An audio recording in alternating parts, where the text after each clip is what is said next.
How did an epic poem about ancient Scandinavian monsters, painstakingly preserved on just this single scorched manuscript, somehow become the bedrock, the absolute foundation of the English language itself? It's an amazing question. And then what happens when Viking warriors, maybe tired of kings telling them what to do, set up this totally revolutionary society where the most dangerous weapon isn't an axe, right, but actually a really brilliant, brutally logical legal argument? Yeah, fascinating. And then you leap forward. How did this angry, exiled poet in, 14th century Florence manage to pull off the impossible? You mean Dante? Yeah, Dante. Literally forging the modern Italian language while at the same time mapping the entire moral universe, from the perfect, terrifying geometry of hell all the way up to the blinding light of heaven. It's audacious, isn't it? Completely. And we're going to track that whole journey moving through centuries right up until literature kind of abandons the grand destinies of kings and focuses instead laser-like on the minute-by-minute thoughts of just one ordinary person shipwrecked, alone on an island. Welcome to a new episode from our series, The Story of Literature from English Plus Podcast.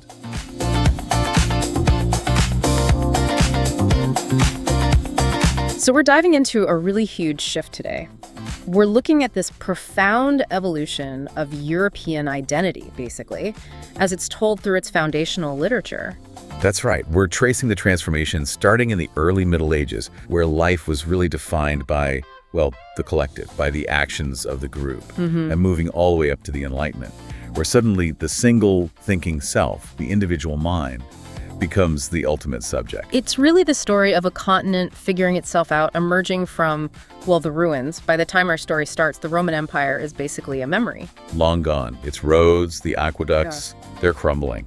And in that kind of power vacuum, especially in the Northwest, you get this new, let's say, unruly world. New languages, new people. New ways of seeing everything. Exactly. New worldviews, often clashing with each other. So our mission, really, is to trace that emerging identity through its stories. We'll start on the misty moors with those brutal tales of fame and fate. Beowulf territory. Right. Then head south, across the Alps to look at the ordered structure of the medieval cosmos with Dante. Mapping hell itself. And then finally, zoom right in, focusing tightly on the inner workings, the consciousness of the individual. It's quite a journey. Okay, let's start then. Section 1, the heroic age and maybe the fragility of fame. Right. So to begin, we really have to travel back to the cold, damp North Sea, the heroic age. And we start with Beowulf, a text whose survival is, it's just astounding. You mentioned that single manuscript. It nearly burned up. Almost completely destroyed in a fire in the 18th century. It's a miracle we have it at all. And the irony, as we were saying, this cornerstone of English literature, but it's actually about Danes, Geats, Swedes, not English characters at all. It really shows how interconnected those early North Sea cultures were, doesn't it? They shared language, values, these foundational stories. So to really understand the central conflict in Beowulf, you have to get the meat hall right, Heorot. Absolutely crucial. Picture a world defined by, pretty profound darkness, constant warfare, nature that's utterly unforgiving. In that world, the king's great hall, Heorot, it was so much more than just a place to drink ale. It was civilization itself. It was community. Community, light, warmth. It was basically the only thing standing between them and the absolute hostility of the world outside. And that's where the Scop performed, the court poet. Yes. And the Scop wasn't just an entertainer. Far from it. They were the keepers of history, the tribal memory, the moral code, really. So they weren't just telling old stories for fun. They were reinforcing the whole heroic deal. Loyalty, your lineage, and that all-important pursuit of fame, of glory that could actually outlast death. Which brings us directly to Grendel. He's the absolute embodiment of everything the meat hall stands against. Right. He is chaos. Chaos, exile, and just pure gnawing envy. The poem explicitly connects him to Cain from the Bible, the first murderer, the ultimate outcast. He literally cannot stand the sound of human joy, the order coming from inside Heorot. He's pure opposition, malicious opposition to the whole idea of community. Exactly. And Beowulf steps into this situation as the perfect heroic machine to fix it, to restore that order. He's all external action, isn't he? When he first shows up, it's basically him listing his greatest hits, like a walking resume of battles won. It really is. A list of triumphs, all physical might. And what I find really captivating is his decision, his insistence on fighting Grendel without any weapons, no sword, no armor. Why? What's the significance there? Well, it's the ultimate statement of primal strength, isn't it? He relies purely on his mundgripe, his hand grip, his crushing strength.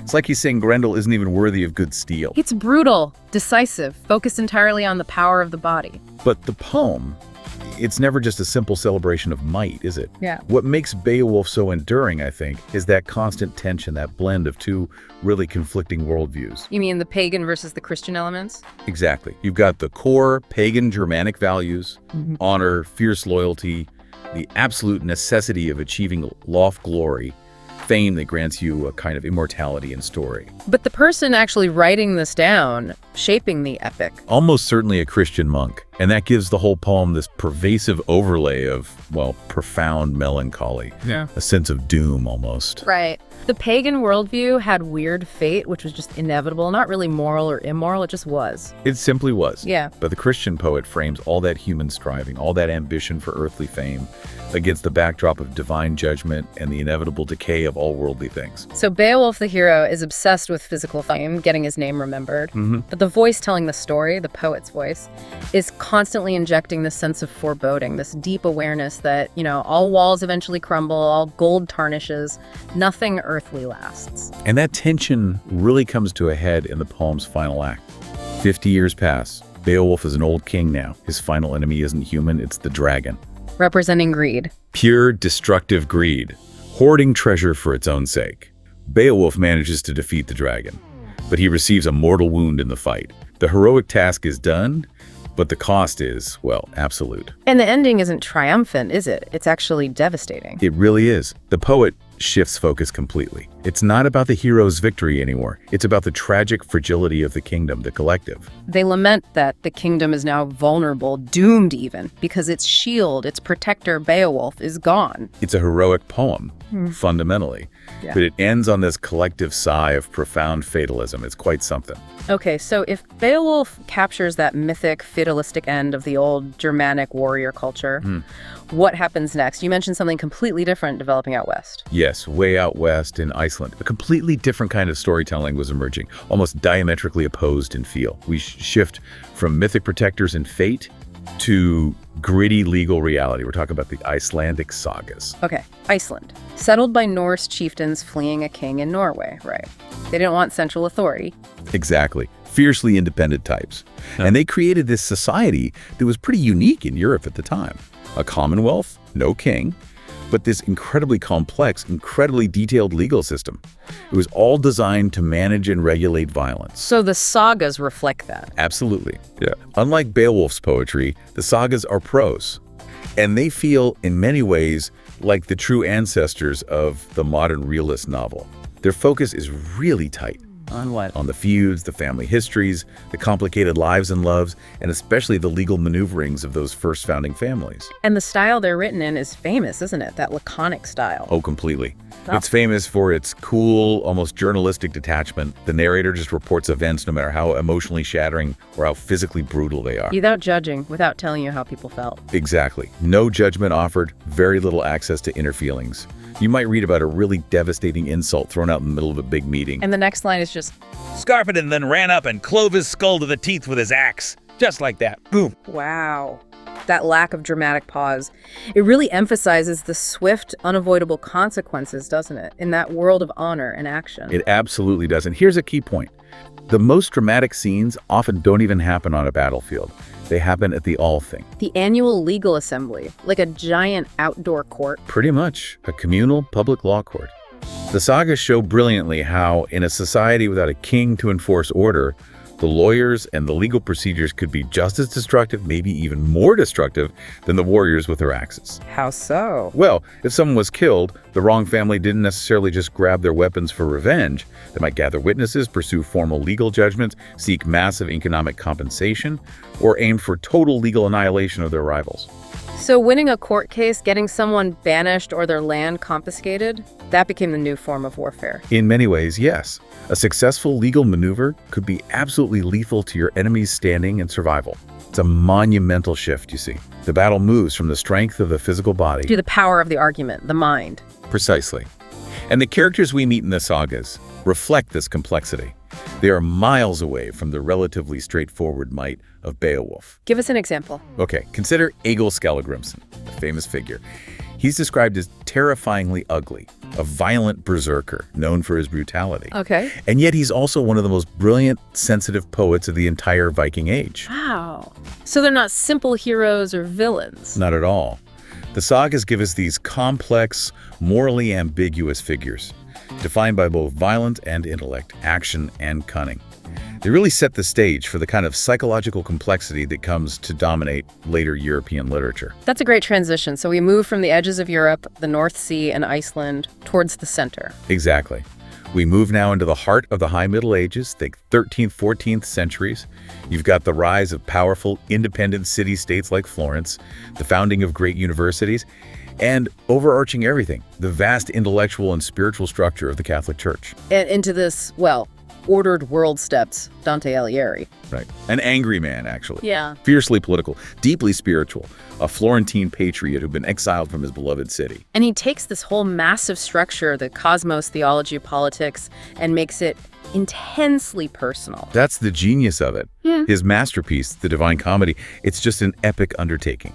The subject isn't just, a political argument or a local myth. It's literally the entire Christian cosmos. A three-part journey. A guided tour, you could say, through hell, the Inferno, then up the mountain of Purgatorio, and finally into heaven, Paradiso. But the first, maybe the greatest act of audacity wasn't even the cosmic scope. It was the language he chose. Absolutely critical. Dante wrote this staggering, intellectually dense work not in Latin. Which was the language for everything serious, right? Law, theology, scholarship across Europe. It was the universal language of the educated elite. It allowed scholars in Britain to read texts from Italy or Germany. It unified things. But Dante's. His native Florentine dialect, Tuscan. It was a revolutionary act. Why? What was the implication? He was essentially elevating a regional vernacular, a spoken dialect, to the status of high art, capable of carrying the weightiest theological and moral ideas. He was, in effect, creating the modern Italian language by doing so. It was a profound statement about the power and dignity of the local tongue.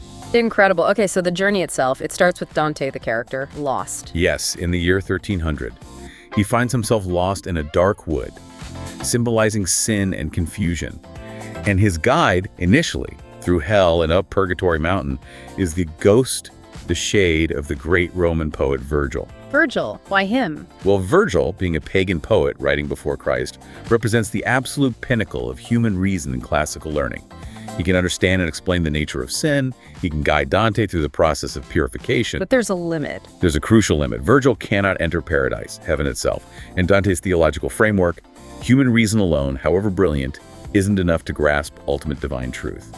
For that, you need faith, divine grace. Beatrice guides him later. Okay. But the part that really captured the world's imagination, then and now, is the Inferno. Hell. Oh, undoubtedly. And it's not just a chaotic pit of random torture. That's the brilliance. It's meticulously, almost mathematically organized. A funnel shape. A giant funnel-shaped abyss descending through 9 concentric circles. And the punishments get worse, colder, more severe the deeper you go. Crucially, the punishment is perfectly tailored to the sin. And that organizing principle is called? Contrapasso. It's not just about suffering, it's about poetic justice.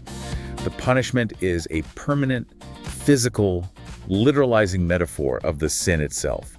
It locks the sinners into an eternal reflection of their earthly choices and failures. Okay, let's make that concrete. Give us some examples. Sure. So, the lustful, for instance, those who are swept away by their passions in life, lacking self-control. Yeah. They are now trapped forever in a relentless, dark whirlwind, ceaselessly swept along, buffeted back and forth, never finding rest, just like their passions swept them around in life. Okay, that makes sense. What about the gluttons? The gluttons, who indulged in disgusting excess, wallowing in food and drink.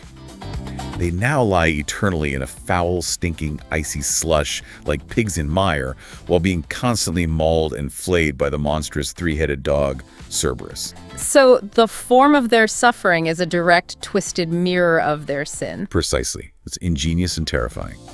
And then Dante does something even more audacious. He injects this universal theological structure with his own personal drama. He mixes figures from mythology, figures from history, biblical figures, and, crucially, his own personal and political enemies from 14th century Florence. Wait, he puts his real-life enemies in hell. Oh, yes. He uses the most grotesque, painful corners of the Inferno as a vehicle for settling scores, for literary revenge. He sticks people he hated, corrupt politicians, rival poets, treacherous friends into specific circles to suffer for eternity according to their perceived sins. That is bold, like the ultimate permanent burn book, as you said. Absolutely. And the structure culminates right at the bottom, the deepest level. It's not fire and brimstone down there. It's ice. A frozen lake, Cocytus.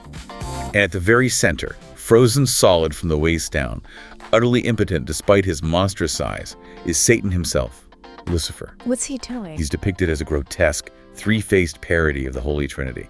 Silent, weeping, icy tears, and his three mouths are ceaselessly chewing on the three figures Dante considered the greatest traitors in all history. Which are? Judas Iscariot, who betrayed Christ, and Brutus and Cassius, who betrayed Julius Caesar, the founder of the Roman Empire, which Dante reviewed. So the ultimate sin in this map is treachery, betrayal. The coldest sin gets the coldest punishment. Exactly. It's a complete moral map of the universe as Dante saw it. But the core allegorical point is vital. The individual soul, represented by Dante the Pilgrim, and by extension, you, the reader, must first descend. You have to confront and fully understand the nature of sin in all its forms. Before you can even begin to ascend towards redemption and grace. Precisely. The journey downwards is a necessary, terrifying education before the journey upwards can begin. An incredible intellectual and imaginative achievement, mapping the divine universe. But fast forward a couple of centuries, Right. and the focus starts to shift, doesn't it? The great humanist movement starts arguing that maybe the most important territory to map isn't the heavens, but human potential itself. That's a great way to put it. The medieval obsession with cosmic order starts to yield gradually to a new confidence in human capability, human achievement, the power of the human mind. And we leap forward again, maybe 16th century now, and across the Alps to Renaissance England. Exactly. And this new confidence in humanity, this humanism, it manifests dramatically, explosively on the London stage. Professional public theater becomes the cultural epicenter. And these weren't quiet, polite affairs. Oh, definitely not. They were loud, crowded, democratic spaces in a way. The plays had to appeal to everyone, from the illiterate laborers, the groundlings, standing in the pit right in front of the stage. All the way up to Queen Elizabeth I herself, potentially watching from a gallery. It was a demanding, energetic, mixed audience. And that's the environment that produced William Shakespeare. Okay, Shakespeare. When we talk about his influence, it's almost impossible to overstate. The critic Harold Bloom famously claims Shakespeare actually invented the human. Which sounds like wild hyperbole, right? It does, so we need to unpack that. What does that mean in literary terms? He didn't literally invent people. No, of course not. What Bloom and others mean is that Shakespeare created characters with a kind of psychological depth and ambiguity and inner life that felt genuinely new in literature. How were characters typically portrayed before him? Well, often characters were largely defined by their external role or function in the story. You know, the king, the loyal servant, the villain, the wise old man. Their actions determined who they were. Okay. And Shakespeare? Shakespeare kind of reverses that, or at least adds a massive new dimension. His most memorable characters are defined by their internal reality, by their consciousness wrestling with itself, their thoughts, their feelings, their doubts, their self-contradictions. Now, I have to push back slightly there. Weren't there characters in ancient Greek tragedy, like Oedipus or Antigone, who struggle internally? That's a fair point. They certainly struggled. But often, their struggles were deeply tied to inescapable fate or the direct intervention of the gods. It was often external forces acting upon them, leading to internal crisis. And Shakespeare's characters are different how? Their internal struggles feel more psychological, more philosophical, perhaps. We see them actively debating the ethics of their potential actions. We see them doubting their own motives, changing their minds based purely on introspection and self-analysis. The drama is generated from within. Okay, let's use the big example. Hamlet. He's often called the first truly modern character. Why? Well, his entire drama is rooted in thought, arguably more than action. We don't just see him plotting revenge for his father's murder. We are forced inside his head for pages at a time. Through the soliloquies. Exactly, those essential soliloquies. We watch him doubt, procrastinate, reason back and forth, talk to himself. The audience becomes, in a way, an accomplice to his internal debate. And His crisis isn't just, should I kill the king? No, it expands into fundamental questions about the nature of existence itself, to be or not to be. That's consciousness grappling with the burden of knowledge, the pain of being alive, the fear of the unknown after death. He's almost paralyzed by the sheer weight of his own thinking. Okay. What about another example? Macbeth. Macbeth is fascinating too. We are taken right inside the mind of a man who starts out as fundamentally good, brave, loyal, but his consciousness gets poisoned. By the witch's prophecy, yes, but more so by his own vaulting ambition. And we witness, step by agonizing step, his mental spiral into paranoia, guilt, sleeplessness, tyranny, and ultimately despair. It's not just the story of a tyrant's actions. It's the psychological portrait of how a mind unravels. This level of psychological intimacy, it feels unprecedented. How did he achieve it technically? Language must be key. Absolutely fundamental. His command of language was just unparalleled. His working vocabulary was immense, far larger than any other writer of his time, possibly ever. And he invented words. Thousands of words and phrases that we still use every single day without even thinking about it. Wild goose chase, green-eyed monster, break the ice. All that glitters is not gold. Heart of gold. The list is endless. And structurally, the rhythm of his plays. Blank verse. That's the key engine. Unrhymed iambic pentameter. Like a heartbeat. Exactly. It does two brilliant things at once. It captures the natural cadence, the underlying rhythm of spoken English, making the dialogue sound surprisingly conversational and real. But at the same time, it elevates it. It gives it music, structure, power. It turns speech into poetry without always needing rhyme. And the unrhymed part is crucial, especially for those moments of inner thought. Rhyme imposes a formal structure, it closes things off. Blank verse is more flexible, more open. It allowed characters like Hamlet or Macbeth to speak their deepest, most complex, sometimes rambling thoughts in a way that sounds remarkably like the actual process of thinking aloud, raw, immediate searching. He basically created a whole universe on stage. A portable universe, as someone called it, capable of containing pretty much every facet of human experience, housed entirely within the landscape of the human mind, and expressed through language. Okay, so Shakespeare opens up the interior world, this intense focus on the individual mind. It leads us directly to the next major shift, right? The final one we're tracing today. It does. As we move into the 17th and especially the 18th centuries, we enter the Age of Enlightenment, often called the Age of Reason. Where science, logic, order, those become the new ideals. Exactly. The capabilities of the rational individual mind become the new heroes, in a sense. There's a huge confidence in humanity's ability to understand and control the world through reason and empirical observation. And this sets the stage for the novel. Precisely. The birth of the novel is the dominant literary form. And it's important to remember this wasn't just an artistic development out of nowhere. It was deeply tied to social and economic changes. You mentioned the middle class earlier. Yes. You see the rise of a newly empowered, increasingly literate middle class. Merchants, traders, professionals, small landowners. They now had more leisure time than ever before. They had disposable income to buy things like books. And maybe the education and intellectual confidence to read them. Exactly. And they weren't necessarily interested anymore in the fates of ancient kings, or the intricate structure of hell, or the grand poetic speeches of tragic princes on stage. What did they want? They wanted stories about people more like them. People facing recognizable, relatable problems, ethical dilemmas, financial worries, practical challenges set in a realistic, contemporary, non-mythic world. And the novel, this new long-form prose genre, was the perfect fit for that. It was the perfect vehicle.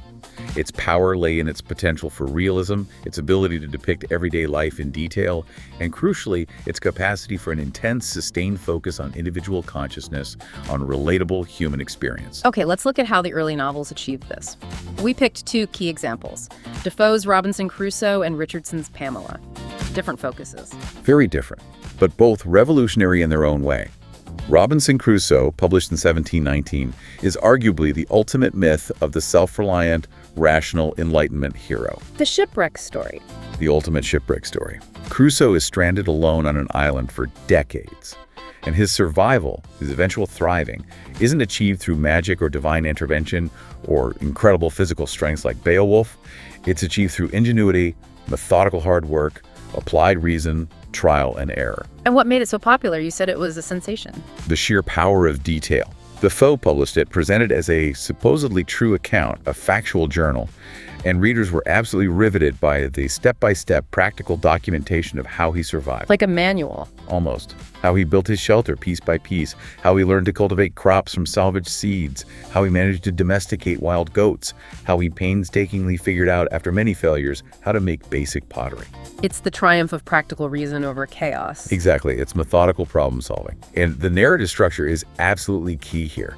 It's told largely through his journal entries. So we get his direct thoughts. We get direct, detailed access to his day-to-day, even minute-by-minute calculations.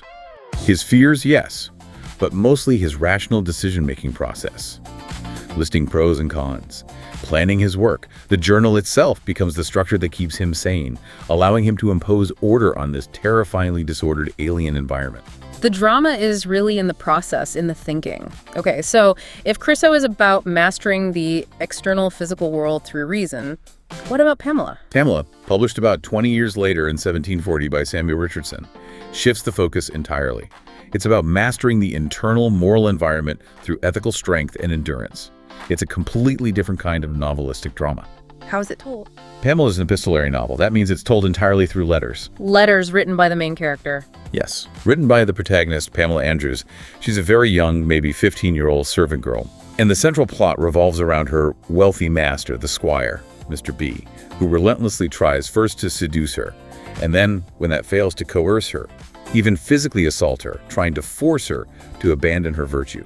And we write her letters about this as it's happening. Exactly. The epistolary format, those frantic, detailed, often tear-stained letters she writes in secret to her poor parents and sometimes other confidants, was utterly revolutionary for readers at the time. Why? What did it achieve? It allowed the reader to feel like they were right there, inside Pamela's head, almost in real time, experiencing her terror, her deep piety, her fluctuating emotions, her confusion, her moments of defiance, and crucially, her moment-by-moment strategizing for how to survive morally and physically intact. So you're not just told she's scared or virtuous, you feel it through her own words, written under pressure. Precisely. It creates this incredible sense of immediacy and psychological intimacy. And this, I think, represents the great final shift in the journey we've been tracing today. How so? The ultimate drama, the highest stakes conflict, is no longer happening on a mythic battlefield like in Beowulf.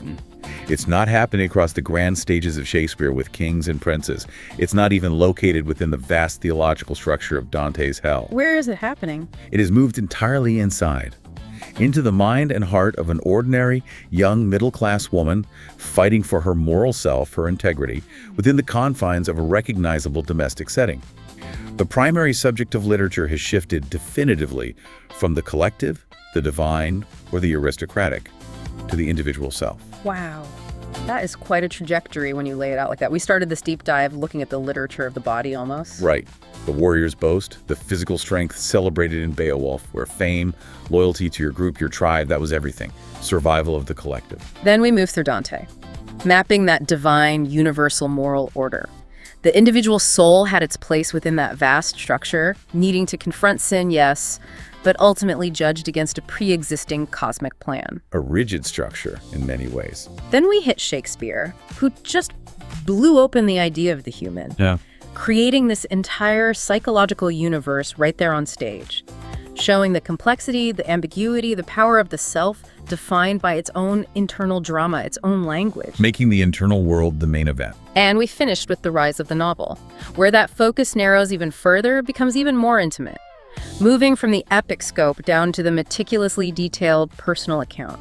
Literature starts granting us this direct, prolonged access right into the consciousness of the self-reliant individual. Carefully charting Crusoe's practical calculations or Pamela's moral and emotional strategies moment by moment. It's a complete shift. The main subject has moved almost entirely from the external actions of the collective body to the internal workings, reasoned, feeling, complex of individual consciousness. Okay, so a final thought to leave people with. Well, here's something provocative, perhaps.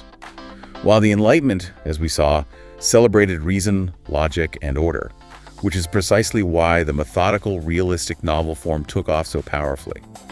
Literature never really settles for neat structures for long, does it? No, it always seems to push back. Exactly. The very next major movements, like Romanticism, would immediately start reacting against the constraints of pure reason and controlled order. They dive back into intense emotion, the sublime, the mysterious, the irrational. So the journey continues. Always.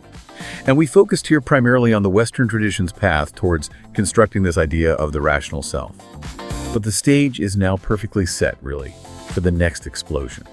The monumental, sprawling psychological novels of the 19th century, think Tolstoy, Dostoevsky, Eliot works that would dive headfirst back into the spiritual, the contradictory, the sometimes terrifying depths of the soul, perhaps in ways even Shakespeare hadn't fully explored. The story definitely doesn't end here. And this was another episode from our series, The Story of Literature from English Plus Podcast. Remember that what we mentioned is just an introduction for you to step into the huge, beautiful world of world literature, so don't settle for what you have learned in this series. Start hunting for the hidden gems you can find in literatures all around the world, and don't stray far at the beginning. Start from your own culture and literature. I bet there's a lot of magnificent works of literature to be found right in your own backyard. Thanks for listening. Stay curious and never stop learning with English Plus Podcast.